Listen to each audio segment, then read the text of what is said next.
All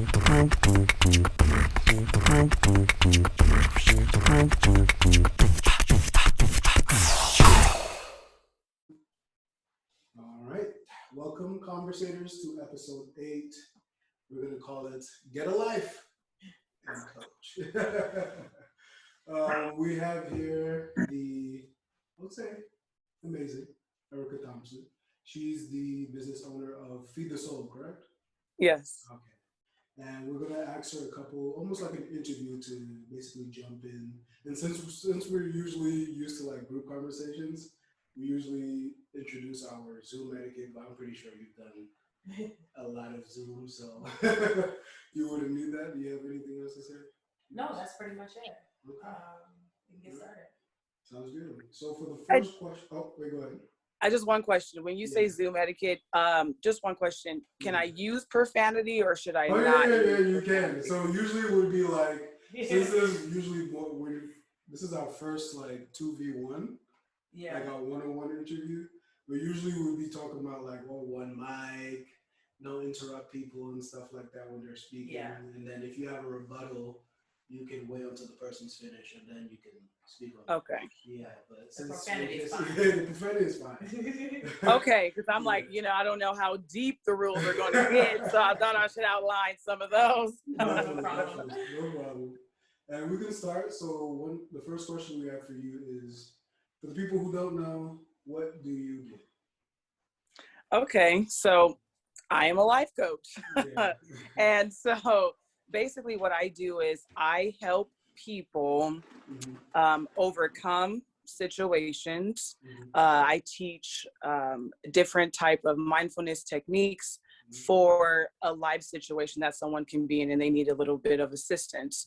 Or you can also say that I can take you from good to great. So I give that like extra push for you. So, I think the best way to really describe what I do would be, let's just say you've been working out for a really, really long time and you hit a standstill in your life and you feel like you need to excel forward, but you don't know what's really holding you back. So at that point you say, you know what, let me get a personal trainer to kind of help me out right here. And that's essentially what a life coach is. You're at a stagnant point in your life and you need to excel forward more and you need a little assistance for that. A piggyback question, or unless you have something. No, you can go. Do you connect, is this like a lifelong relationship with your clients, or is this like 6 months and then you're on to another client? Clients are constantly coming. They're constantly coming, constantly. So a part of Feed the Soul, I have 2 different options. One of the options is we work specifically together for 1 month. And within the 1 month, you have 5 different sessions with me, whether it's face-to-face or whether it's Zoom calls. And also, let's say, for example, we're working on the concept of shame during that month time. So someone's experiencing intense shame. So I also provide treatment plans for them so that it's more functional for everyday life. So I can say like, you're feeling this and you need to get better. Like that's basic, but how am I actually going to do that? So I'm giving you the tools, I'm outlining it, I'm writing it down so that you know how to use it. So if I'm not around, you can go back to your treatment plan to say, okay, I'm feeling this and I can move forward. So I also create treatment plans. And then after that month, they can either work with me for another month or they can see me every other day. It doesn't matter. I've been having a client for the past like 6 or 7 months. So they can stay with me as long as they please, as long as I'm benefiting them and they're benefiting as well. Okay, gotcha. Would you like to ask the next question? Yes. So is it safe to say that your work is similar to therapy? Yes, it is safe to say that. It is. It's safe to say I'm not a therapist, okay? I don't have a licensed marriage and family therapy or it's not like that. I'm not providing like psychotherapy if someone's facing like a trauma, like I'm not helping them work through a trauma per se. But it is very similar because I do sit down and have conversation and sometimes it is really emotional. So it can feel like therapy. It can, but I'm not a therapist. You're not a therapist, okay. And this is like another piggyback question. Do you have like a network of licensed therapists so you can maybe clients to those people if they seem to be, I guess, unfitting for your job? Does that make sense? So you're asking if I have a referral system for therapists, right? Something like that. Okay. I don't have a specific set of therapists that I say, hey, I do life coaching, and if this client's facing something, I refer them. I do not. But what I do is I give them resources to where they can find appropriate therapists, though. Okay. Gotcha. Yeah. And then most of the time, people have insurance, and you can seek mental health services through it like that too. So I will help them find the service that they need if that's where they need to go. Okay, gotcha. Gemise, you have anything there? No, that was pretty. She said it's safe to say. I just needed to make sure. All right, we can move on to the next question. Are there any myths about your occupation? Like people who just misunderstood it? Yeah, I think there's a lot of different things about life coaching that sometimes people may not understand. Sometimes people think life coaches are only for rich people, which it's not. It's for everybody. Another myth is they think that we have all the answers. And no, that's not how that works, because at the end of the day, I don't know you.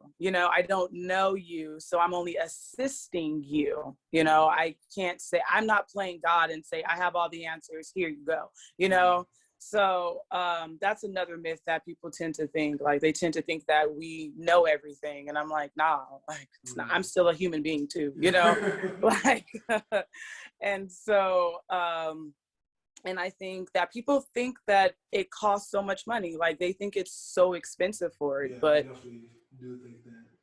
Yeah, it's not expensive, actually. So, yeah, it's not. Do you find so how would a life coach rate their time, their services? Is it based on experiences, or is just freedom of choice? Like, whether So, you want to be affordable? Everybody's different. Yeah. So there's not a certification specifically for life coaching. So anybody can just call themselves a life coach, which is something I actually have a huge problem with. Yeah. So it's kind of like saying, oh, I'm a doctor. You get what I'm saying? Yeah. So I don't like that concept. But there is like different courses people can take to become a life coach. But can you repeat the question one more time? So it's basically like, because you mentioned that like life coaching is not just for rich people, and like anybody can like afford life coaching. So how do you give your services? Like, okay, that's where I was going with that. Yeah. Thank you. Okay, so because of that, people can just say whatever they want.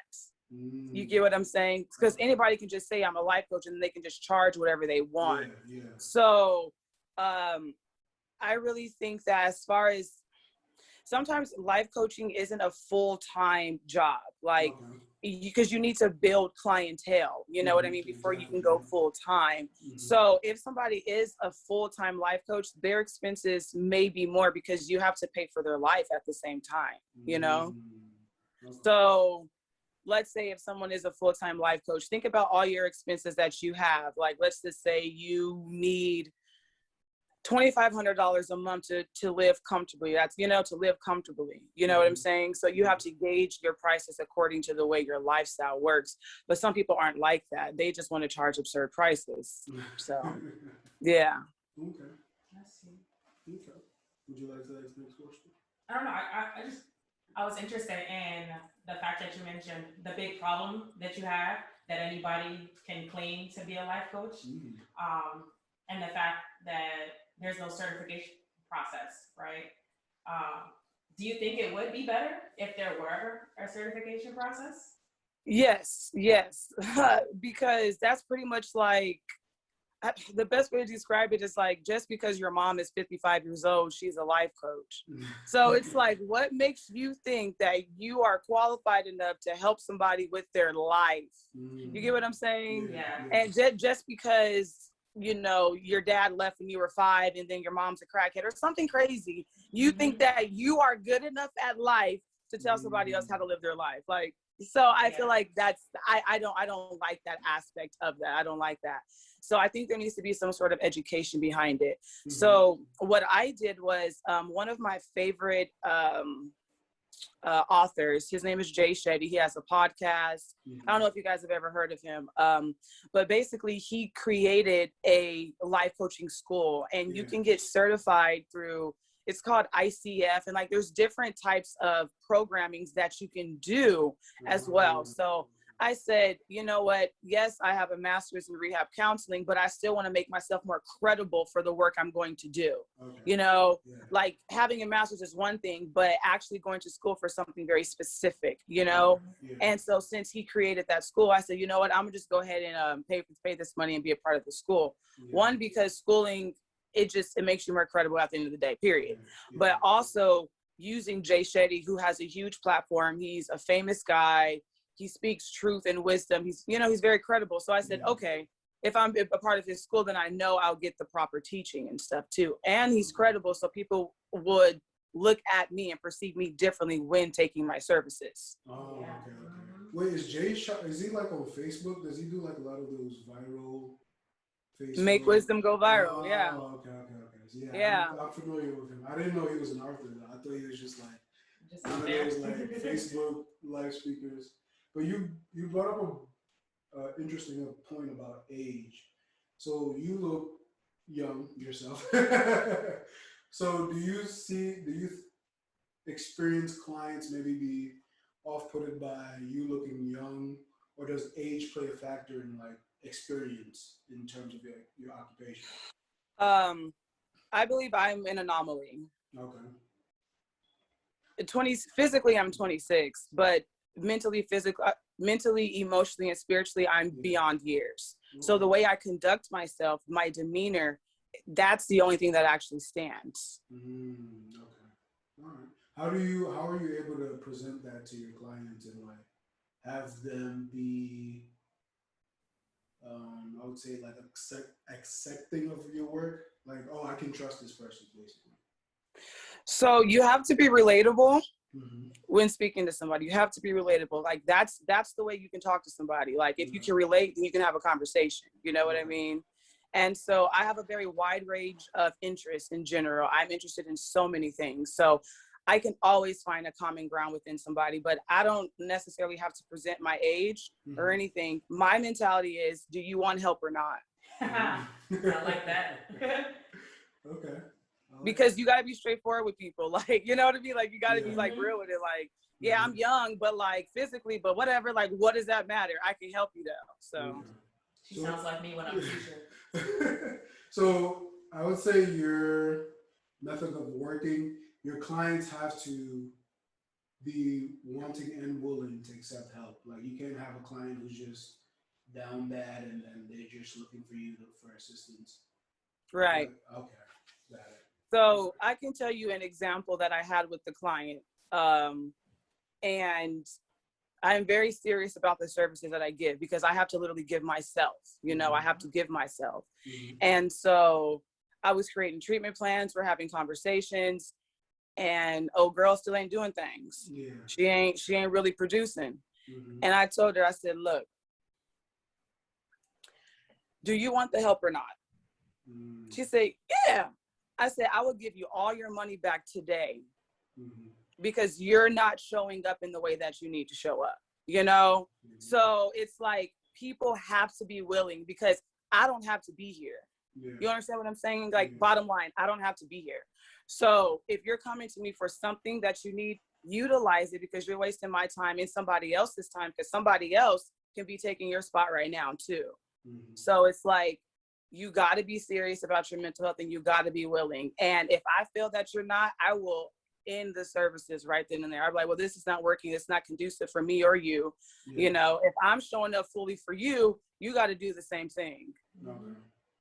And to speak more about your occupation, do you give your clients homework in a way like, oh, they have to meet these certain amount of goals to see like actual progress? Or do you just listen and then give them like almost like a guidebook, not like a physical book, but things they can do to start improving their lives?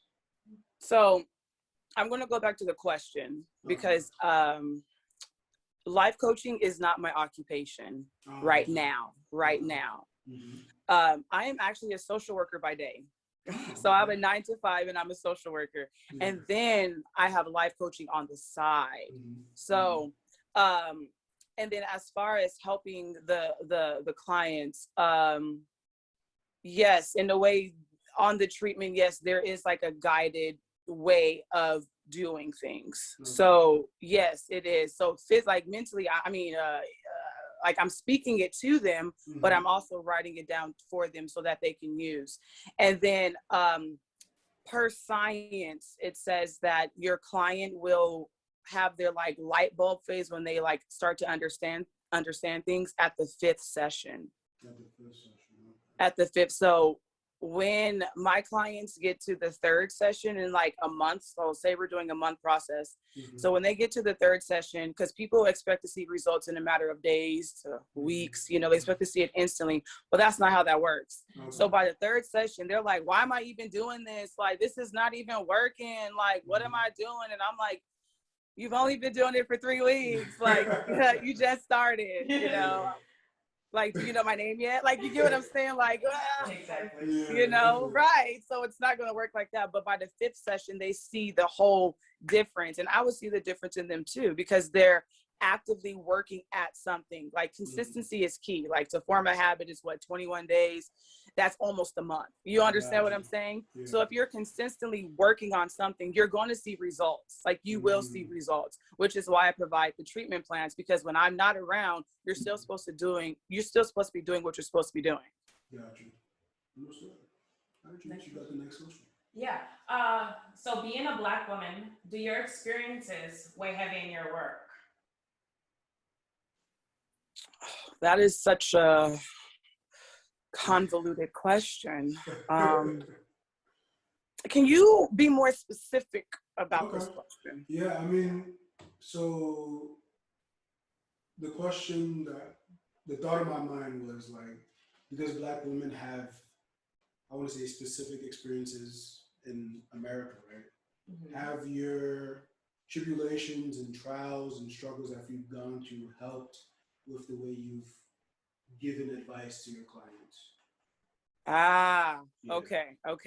Because my mind went so many different areas, and I was like, this is gonna be a long answer because I got a lot to say, but I don't know where to start. You know, there's a lot of things I want to say right here. Definitely.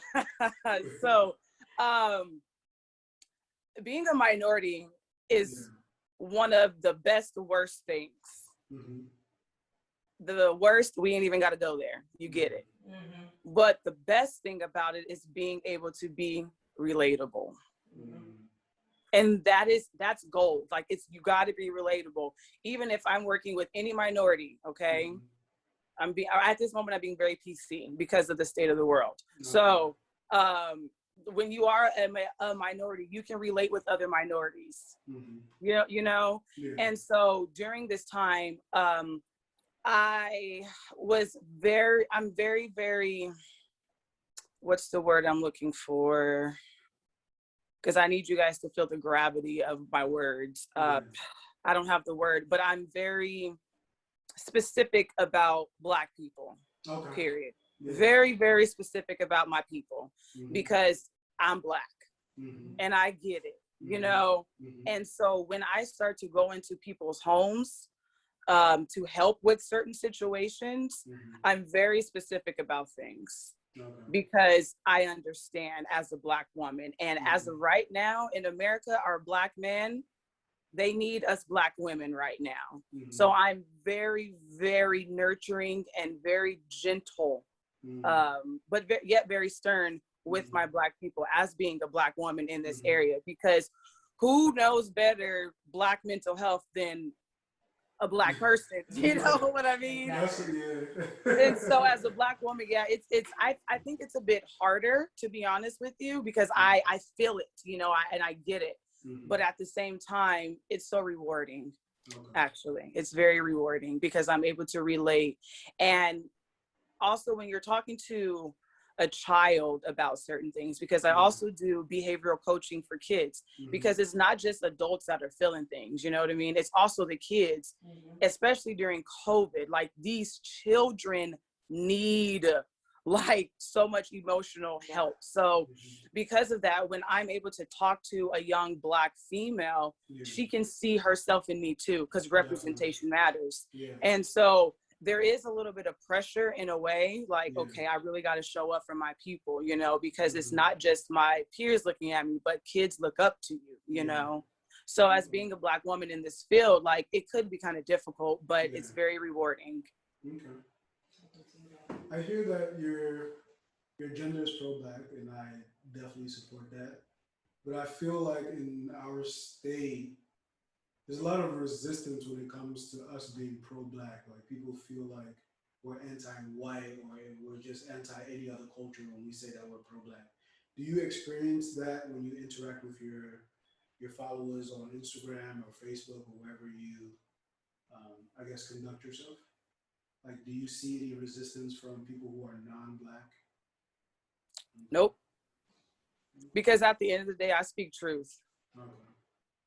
And we all know truth, you know? Yeah. So, no. Okay. All right. Gemise, you can have the next one. No, that was good. You got the next one. Oh, I got the next one? Okay. What are the top 3 most challenging factors of your work? And what are the top 3 rewarding, if you have any? The most challenging things would be social media content. Okay. Oh. Yeah. Tell us about it. Yeah, that is difficult. We can definitely relate to that. It is very difficult. Oh my God. Oh my gosh, it's so difficult.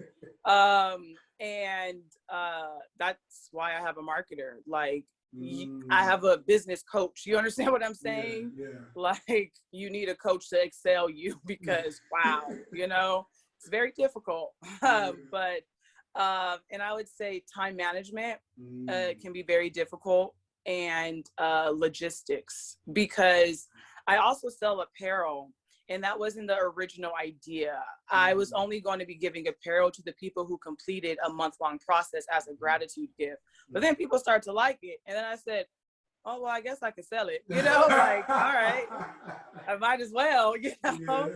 And so like, getting the apparel stage down, like, I'm like, okay, this is a whole new world, like designing and using vendors and the right vendors and getting the right material, and, you know, and then like getting the like pay stuff situated, and business, like cards and brochures and things. Just that was so difficult, and it still is difficult, you know. It still is so difficult to do all that, like mailing out things in a timely manner, updating tracking numbers. Like, that's a whole different beast on its own. So that was those are the things that I'm struggling with now. Like, that's just real. Like, I'm struggling with that now. It's very, very hard. And I would say that the most rewarding things,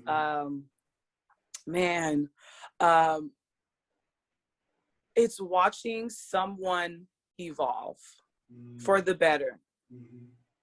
And actually, like, I love to stop services. Like, let's just say we did a month, and then like they want to stop for a few weeks so they can go, you know, do their life or whatever. And actually watching them do life and do it well and thrive. And knowing that I poured so much into them. And I'm like, and it just humbles me even more, because I'm like, this is why I do the work that I do. Like, this is why, because I literally see you living a better life. Like, I see it. And that's the power of social media as well, because I follow, like, my clients follow me on social media, so I can see their life, you know. And sometimes people forget that when you go through things like mentally and emotionally and stuff, it shows on your body. You know, you may have more headaches, or maybe your hair is falling out and your skin looks different, things of that nature. And so when I can see my clients visibly doing well and that they look healthier, that is, man, it makes me emotional. Like, I'm getting emotional talking about it, because it's just like, that is so important because I know that what I'm doing is actually working and you're thriving and it's so rewarding. And then also what I love to hear, since I work with kids sometimes, to hear their parents actually say what you have done has helped. That, and you don't hear that often because you're fighting so much, like with the people, like you're trying to figure things out, you know. So once you finally hear, you know, not just from the client or not just you seeing it, but somebody else saying like, hey, I noticed the difference, you know, that's the stuff that I love. And I'm like, okay, you know, I'm gonna just keep doing what I'm doing. I'm gonna just keep doing what I'm doing because it matters. Yeah. Actually have a piggyback question. Okay. Is there any plans for Feed the Soul to become like a full-time, quit your job situation, or are you stable right now? Yes. Yes. It is going to become full-time.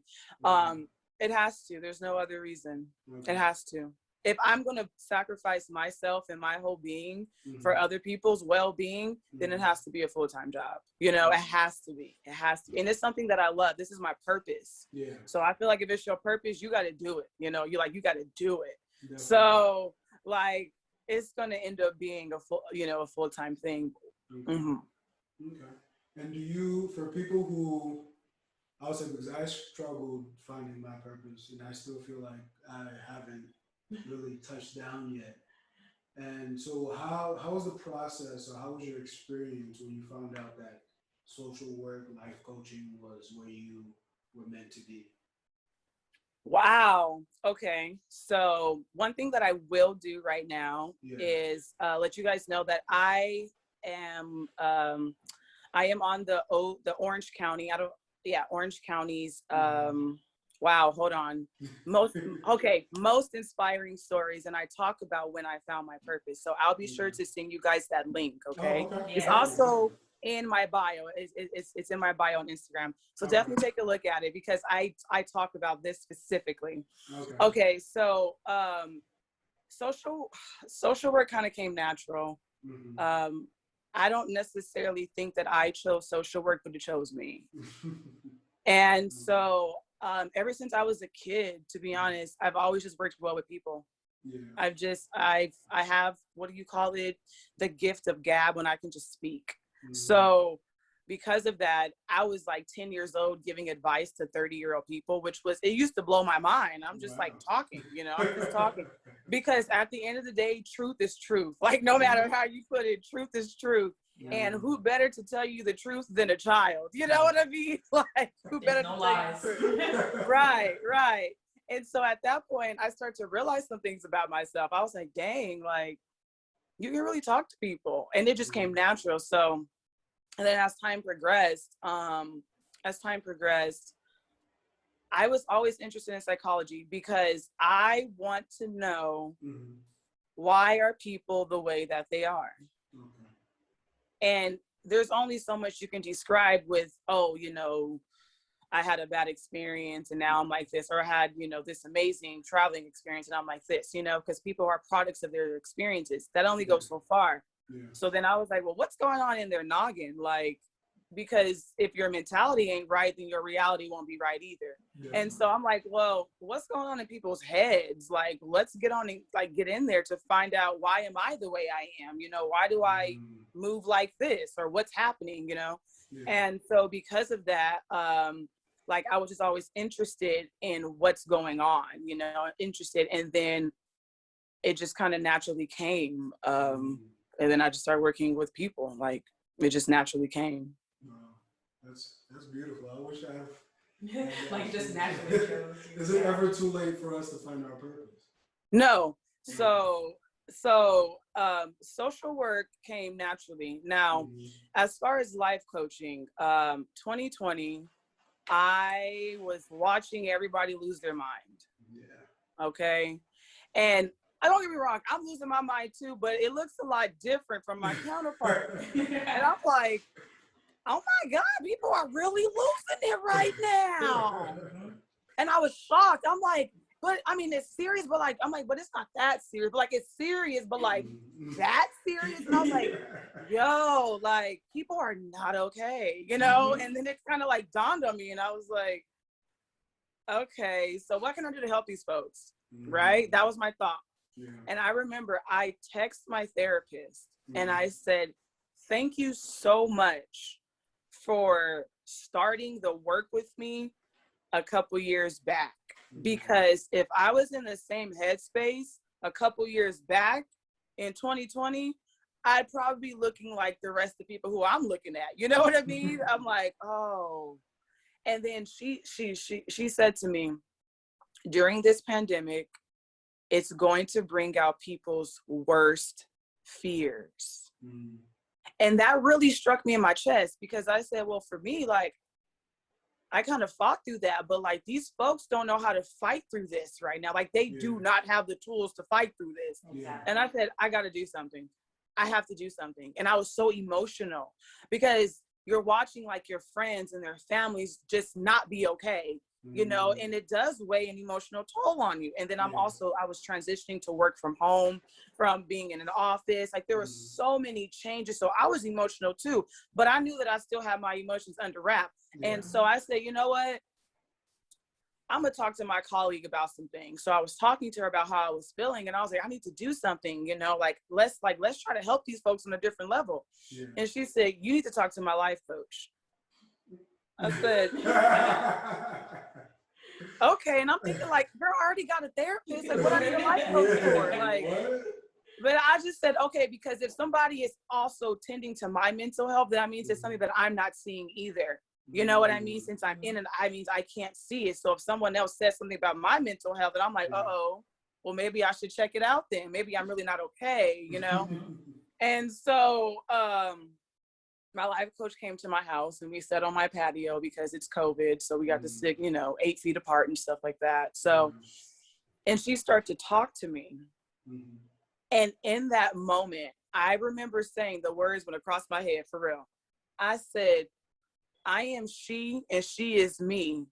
And I'm supposed to be a life coach. I'm supposed to be doing what she's doing for me right now. And that's when it hit. And then that was August of 2020. I started my business October 2020. Oh, wow. I said, I'm going to do it. So I did it, and here I am. So that's really good. My purpose came later. I knew that I was supposed to do something, you know. I knew that my purpose was something greater than I, but I didn't know what I was supposed to be doing. But I just know that I felt something deep in my soul that, no, Erica, it's time for you to act. Like, this is that time where you need to do something. So purpose is, you just don't have one. You have multiple. It's not just one. There's multiple purposes in life. And that's actually something that Kobe Bryant really made me understand. Rest in peace, by the way. But like, that's something that I really understood. And he was actually on Jay Shetty's podcast. And so y'all should really check out his podcast, for real. And yeah, I'm like, I mean, I'm not saying that just because, you know, but like, he really is, like, hands down. And so he interviewed Kobe, and Kobe was like, you know, he was like, I was a basketball player, you know, and he said, I thought that was like my purpose. Like, I thought that was it. I thought my life was like done after, you know, I retired. I'm just like, you know, just doing things now with my kids and my family. And then he said that one night he was reading a children's book to his kids. And he said, I can do this. Like, I can do it. And the next, you know, he started creating books. I don't know if you guys knew that, but Kobe Bryant has written some like children's books before. I did not know that. Right. And then he said, that's when I realized that you don't only have just one purpose, you can have more than one. So when you said earlier, like, I don't know if I touched down on it, maybe in the past, you've done some things that were for your purpose, but it's evolving and it's changing. You know, we are going to keep changing and growing as we grow, you know, as we get older. So that means you probably will have more than one purpose. So to put it even in most layman terms, just think of a tree. You know what I mean? All of a sudden you have like a tree stump, and then it's growing, and then it gets a branch. So one of its purposes was to grow the branch. And then the next purpose was to grow some leaves. And then the next purpose was to grow a flower. And then the next purpose was to grow some fruit. And then the next purpose was to nourish all of us. You understand what I'm saying? The purpose is constantly going to change as you change. So it's like, there's many out there. So I know I'm going to find another purpose. I didn't realize that apparel was a thing. That's another purpose. Like, wow. Like, okay. Like, here we are, you know? So it's going to keep moving. It's going to keep moving. Definitely. You're definitely a professional. You just hit me with something. You got the next question. Oh, you okay? Okay. Have your clients ever told you your advice did not work? And if so, how did you console them? I don't give advice. Okay. I don't give advice. I don't be like, you should do this. You know what I mean? It's everything is geared towards who the person is and what their strengths and what their weaknesses are. It's geared to them. It's not me saying like, you need to do this. No, it's we come up with the plan together for you. Okay. I'm just assisting because I'm not playing God. I'm just assisting you to find your true self. Okay. You just shut down that question. But thank you. With the rise of depression, anxiety in the younger generation, and like I feel like our generation as well. Yeah. Where can we begin to find some assistance, some help, some guidance? This is going to be a simple answer that I'm not trying to sound condescending or nothing. Yeah, of course. Google. Google. I need a life coach. Period. Enter. Boom. You understand what I'm saying? Yeah. It's how we use our resources. We have all the information that we need, but it's how you're going to grasp it. So if you need something, just as you want, you know, a burger, you're going to go on Google, say, where's the best burger in town? You know what I mean? Burger Town, like, hello, burgers, where they at? Same thing for a therapist, same thing for anything, you know, starting with the resources, use Google and say, this is what I need. Interesting. For the next question, do you find yourself needing a life coach of your own? Yeah, I have one. Oh, okay. Yeah. Look, see, and so that goes back to the previous question about a myth. You know what I mean? Yeah. I'm a human being. I go through things too. Yeah. I need help too. You know what I mean? I'm not superior over anybody necessarily. So it's like, so because of that, I have a life coach. I don't utilize her all the time. I worked with her for like 3 months. I go to her when I need to. Same thing with my therapist. I'll call her when I need to schedule, you know? Otherwise, yeah, like I need one too. Because also like in the journey of being a life coach, you need mentors. You need people to talk to as well in the same area as you. Because there's some things that I'm facing in like having a life coaching business that not everybody can really answer those questions, you know? And so, yes, I necessarily do need a life coach. I do need a mentor and things like that. All right. I actually have a piggyback question before you go. Okay. With the question with the younger generation, right? Do you feel as if we're misusing the term depression and anxiety? Like, how is it like overused? And like, if it's overused, is it making people view depression as something that's not really that serious?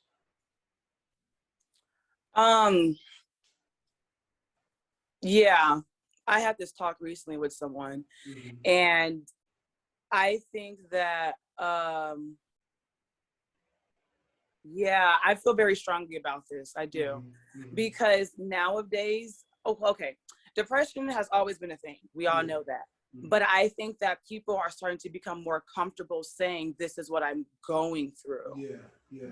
And so I don't necessarily think that it's being overused. I don't. Okay. I think it should be used like this as much as possible, because we don't know the state of someone's being, you know, we don't really know. So now that people can voice, this is how I'm feeling, I feel depressed, I have anxiety, we need to be able to do something about that. Okay. So I feel like these words need to be used, because a lot of people are walking around depressed, and it's like functional. People have functional depression, like functional alcoholics, you know what I mean? People have functional depression, and it may look different on everybody though. That's the thing. So I don't think that it's overused. I still think that it's underused. Okay. All right. You got the next question. Yeah. Do you find yourself struggling to embody the assistance you give to other people? Like, as in take my own advice? Yes. Yeah. But you mentioned that you don't give take advice, so we have so. to like reword that question basically. Okay. Yeah. Sometimes it can be difficult. Yeah. And because it's difficult, I have to allow myself to feel what I feel, Okay. without always having to follow up with, okay, Erica, you can do this. You know, I have to still say, allow yourself to feel, yes, you have the tool, but you don't have to use it yet. Okay. When it's time to use it, then you can use it. But right now, you have to let yourself feel. And sometimes it could be difficult for me to use the tools. So, which is another reason why I have a life coach to hold me accountable, which, you know, and a therapist to like, for me to work through it as well, you know? All right. And well, you've already mentioned that the biggest resource is Google if you want to research how to find a life coach. But where can, if our viewers, our conversators, where can they go specifically to start getting a life coach? And what can they expect from that relationship? Or what should they expect? So, there's so many different platforms, which is why I'm like Google, like, you know, there's so many different platforms. Yeah. Because, for example, like Jay Shetty, on his website, he has a button that says find a life coach, you know, and then there's like 10 or 15 that are listed on there, their pictures and their profiles and everything like that. There's another platform called Thumbtack, you know, and so if you literally do put like finding a life coach, like you will get like Thumbtack and things of that nature. That is a platform that can be used for that. But the relationship between a life coach and the coachee is everybody's different. So I'm gonna just speak for me and my clients. It's very casual. It is very casual. I'm not dressed up in suit and tie, things of that nature. No, you'll catch me in one of my crew necks and some sneakers and jeans, okay? You don't understand what I'm saying? Yeah, definitely. Because, right, you know, so, but if a situation calls for me to dress more professionally, then I will. So, and it's a very intimate relationship. Okay. Because I'm essentially finding out the very, very intricate details that makes you. Okay. So it's very personal. And I'm very playful as well. Very, very playful because everyone likes humor, you know. And it is very strong. I have a very, very strong relationship with my clients as well. So life coaching is cool for Feed the Soul because I allow my clients to text me and call me if they need to say something, you know? And so they can be like, hey girl, I'm having a really, really rough day. Can I talk to you in like 20 minutes or something? Now, that only goes for people who do the month-long session with me though. Then you have that access to me all the time. But if you just want to schedule every now and then you don't have that access to say, hey, I need to talk, you know, you have to schedule for that. So, but for people who are doing the month long, you have constant communication with me. So because of that, it's a very close, intimate relationship as well. But also, I do sessions in different settings as well. So sometimes I'll do an awareness session and we may go to the beach at 4 a.m. to watch the sunrise, you know? So it's different per client. It's different per client. It's based on what they need. It's all about what you need. And if you're struggling with certain things, then is based on what you need. So the relationships can be different per client at the same time, but they're very strong and they're very intimate. They are. Okay. You brought up an interesting part of your side hustle. You said taking your client to the beach to watch the sunrise. Does nature and like the world physically itself, like going out for hikes, does that play a role in what you do for Feed the Soul? Yes. Okay. Yes, it does. So for example, sometimes people want quiet. Okay. And they crave quiet. And using the beach specifically as an example, do you guys have beaches near you? I don't know what it is. Yeah, they're dirty. Okay. Yeah. So out here in Cali, I mean, I live 45 minutes from a beach. So it's quick for me to get to a beach. And so sometimes people like to meditate and they want to learn how to meditate, but they don't necessarily have the space or the area to do so, And so with meditation, there's a lot of grounding that you need. So that means literally putting your feet on nature to ground yourself, because once you're barefoot in nature, your awareness expands. You can feel what's on the ground. So your attention is different.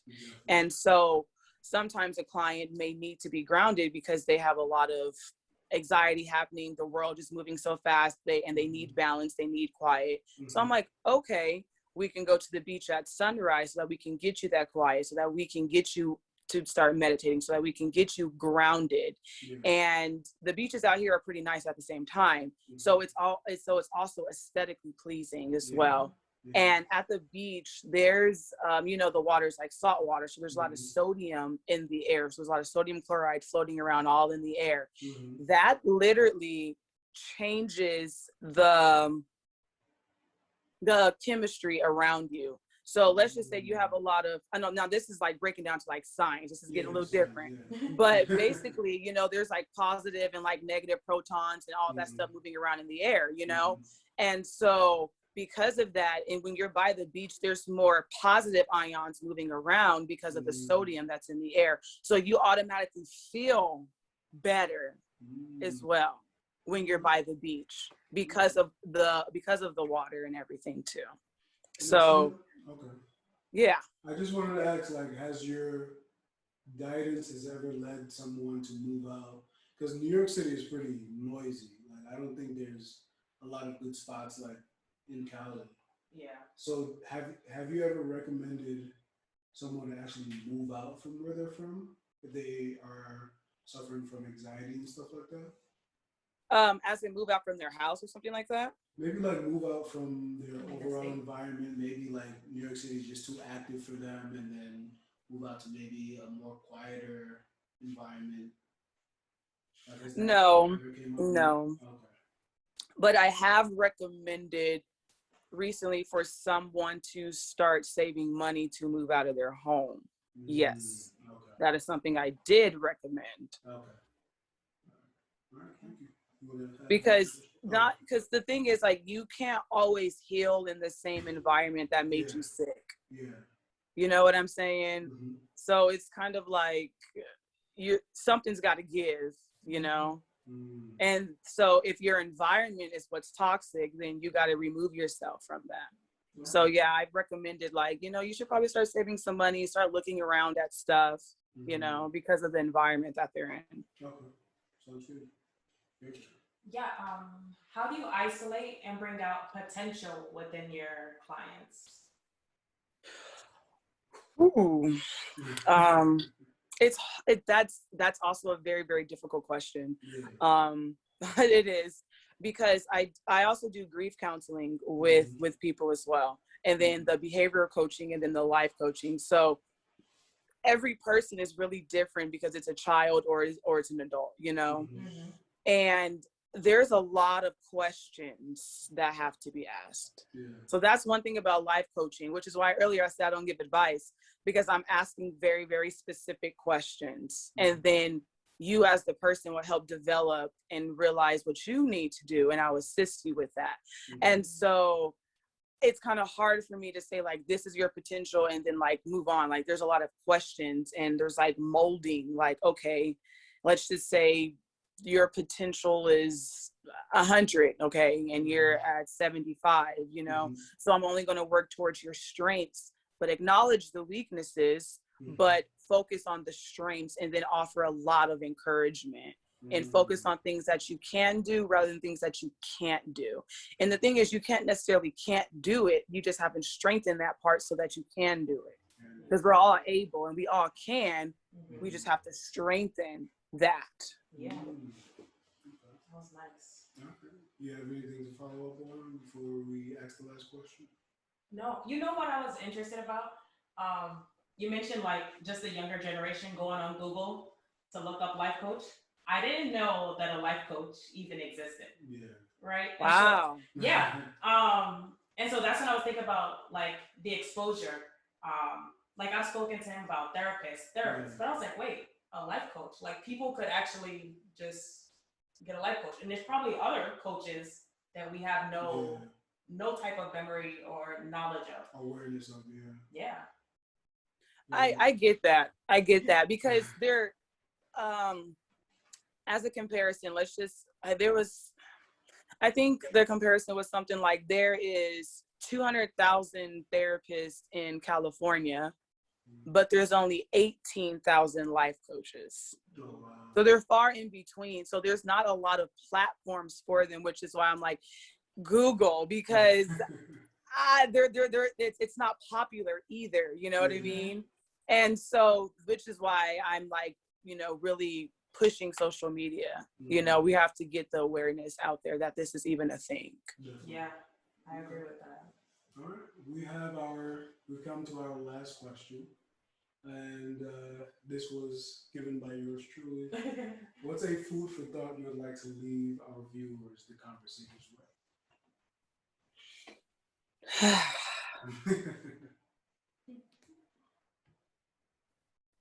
Everyone and animals, everything in this world, every living thing has a guiding force in them that tells them how, where, what, this, that, and the third. It's your intuition.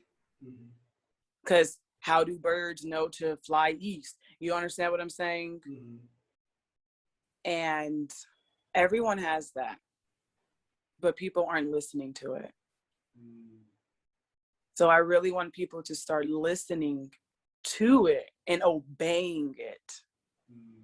And that way you'll live your authentic self. All right. Thank you. And I just want to expand more on your business. Like besides life coaching, grief counseling, what else does Feed the Soul do for its clients or like for the community that you're in? If there's anything. So Feed the Soul, it's still a baby. So or what are you planning to do? Right. Yeah. So with behavior coaching for youth, and then grief counseling for people who are grieving in any way. And let me just clear what grief means. Grief is a sever of an attachment from something. It's not just my loved one passed away. It's also a divorce. It's also a breakup. It's also a friendship breakup, because those can be really, really painful, you know? And so I do grief counseling as well, and then life coaching, and then apparel. And I see Feed the Soul. There's so many things that I see for Feed the Soul, but I wanted to turn into a nonprofit organization. That's where I'm headed. And I really want to do some things with the homeless population. I do. I really do. So I really want to, this is going to sound kind of crazy, but build an empire based on self-healing, like healing, you know. People have to be aware of mental health. So build an empire on raising awareness and maintaining yourself and why it's important to do that. And I'm just open to receiving whatever that may be. So. That sounds good. I know that it's going to be something good, but I'm not actually clear on it because that's another purpose. Yeah. Oh, it sounds great. Forget good. Definitely. Well, thank you very much, Erica Thompson, CEO of Feed the Soul. And for the viewers, where else can they find you? What are your social, your tags, and everything? Where can they find you? Contact you? Okay, so my Instagram is at Feed the Soul Today, and I do have Feed the Soul Life Coaching on Facebook. And then I am also on LinkedIn as Feed the Soul once again. And there is a TikTok as well, which is, I think it's Feed the Soul 25, I think, or something like that. I do have a website. It's feedthesoul.today. You can find me on there. And yeah, that's where you can find me. All right, thank you. See you later to the next episode.